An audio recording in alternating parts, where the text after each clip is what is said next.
Child labor laws. Children are being stripped of their childhood daily in many parts of the world.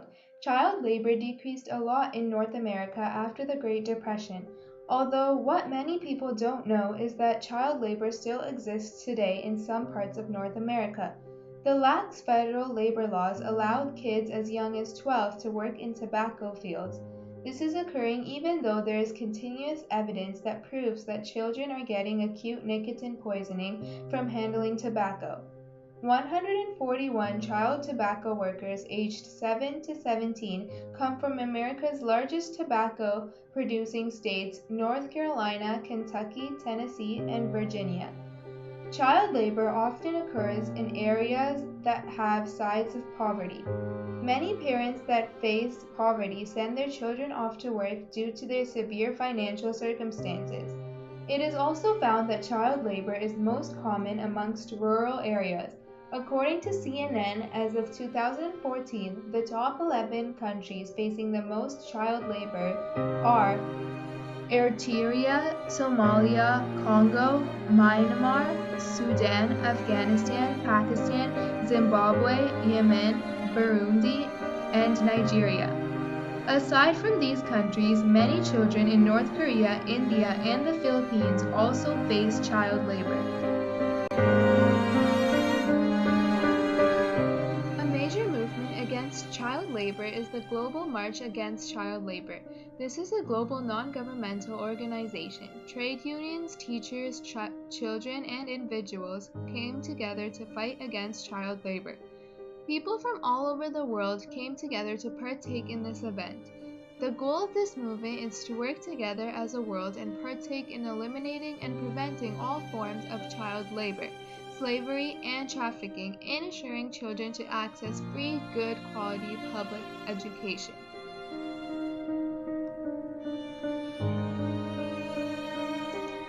The Global March Against Child Labor began on January 17, 1998, under the leadership of Kailash Satyarthi. There were people who marched only within their region and others who marched all the way to Geneva, Switzerland. They were called the Core Marchers. The marchers united and advanced through Africa, Asia, Europe, and America. They crossed over 103 countries, over 7 million people joined along, and many world leaders extended their support. Their final destination was Geneva, Switzerland, where the International Labour Organization meeting was taking place. They arrived there on June 1, 1998. At this meeting, issues of child labor and implementing new policies to prevent it globally were discussed. It became the fastest ratified convention in history. By 2025, their goal is to end all worst forms of child labor such as recruitment of child soldiers, and by 2030, their goal is to eliminate all forms of child labor, child slavery, and trafficking as a whole. Many people around the world have been realizing that child labor was an extremely overwhelming issue. Child labor was not just an issue that was uprising in a certain area, it took place almost everywhere. And when Kailash Satyarthi from India came up with the idea of the march, there was an overwhelming response by trade unions, teachers, children, and millions of individuals to the need of stopping child labor.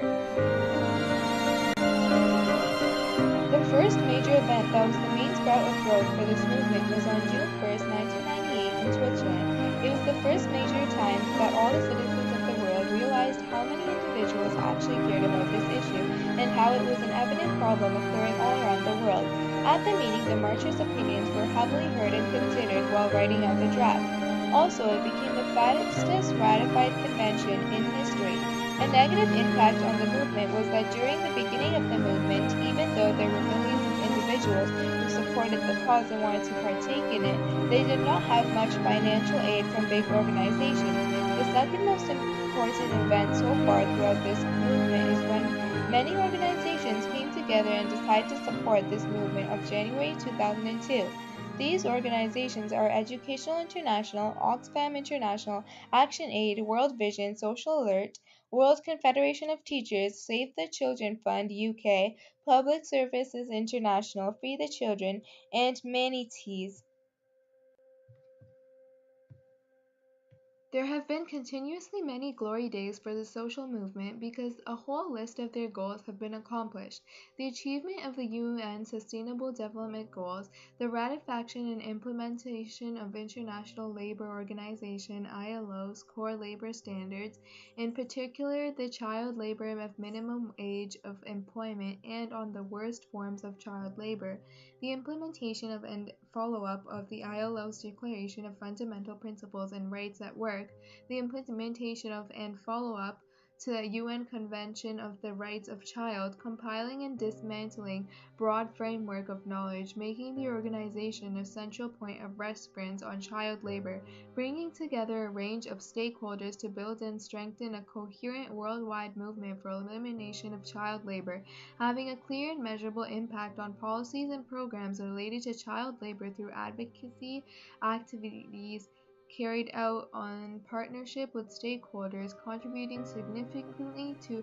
meaningful and positive social change in favor of children's rights through informed awareness raising in partnership with stakeholders, and lastly, strengthening worldwide movement against child labor, slavery, and trafficking towards Roadmap 2030.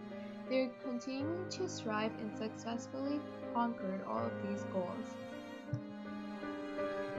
As said before, the Global March Against Child Labor has many organizational support across the world. Millions of people around the world have realized the importance of supporting this cause and strongly support this social movement. There have not been any events of leaders of the movement being arrested. Furthermore, the majority of the feedback from the press have been positive. The opponents have not said anything negative about the movement specifically, but the sad reality is that they support child labor. Although millions of people around the world understand that children should not be stripped of their childhood and be forced to work, some think it's the right thing to do. The Telegraph News in the UK reported on an article that created commotion amongst citizens. The article was by two leading professors of economics. The main idea of the article was that child labor would help the economy and poor families. A line from the article stated that the market for the worst forms of child labor helps to keep wages in the market for good forms of child labor sufficiently high to help support poor families in general, and it will also help them finance their child's future education. There was another article by the Triple Pundit Company which also supported child labor. The main idea of the article was that child labor should not be managed because if it was, then children are just going to be forced into other dangerous scenarios. A line from the article was, "It is common for homeless children or those without parents or adult supervision to be pushed into the sex trade or towards other criminal activities in order to earn money to survive. In this context, working in sweatshops is far better. Therefore, child labor is necessary for economy and poor families." In both these examples, it's perceivable that there are people in support of the negative side as well as which we see that child labor unfortunately exists today. Many global organizations and media have supported this movement and tremendous amount of people are a part of it. CNN has stated that child labor is a major continuously uprising issue and the global march against child labor brings awareness to citizens around the world. Also, it was reported in many media platforms that this movement improved the issue of child labor massively and many improvements have been placed upon the starting of this movement.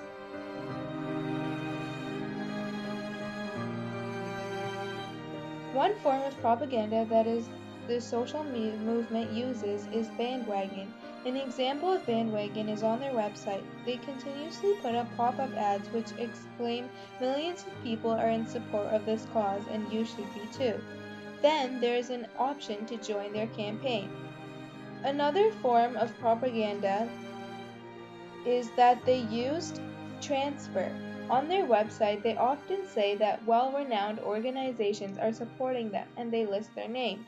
This is used to try and promote their name so other people will also support the movement since a well-known organization is. The Global March Against Child Labor is a continuous, ongoing succession with the help of millions of supporters, organizations around the world.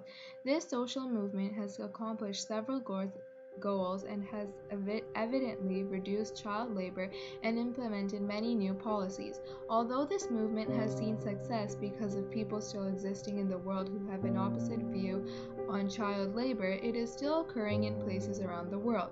This movement is constantly growing and progressing daily and have plans mapped out in 2025 and 2030 with a vision to stop child labor as a whole.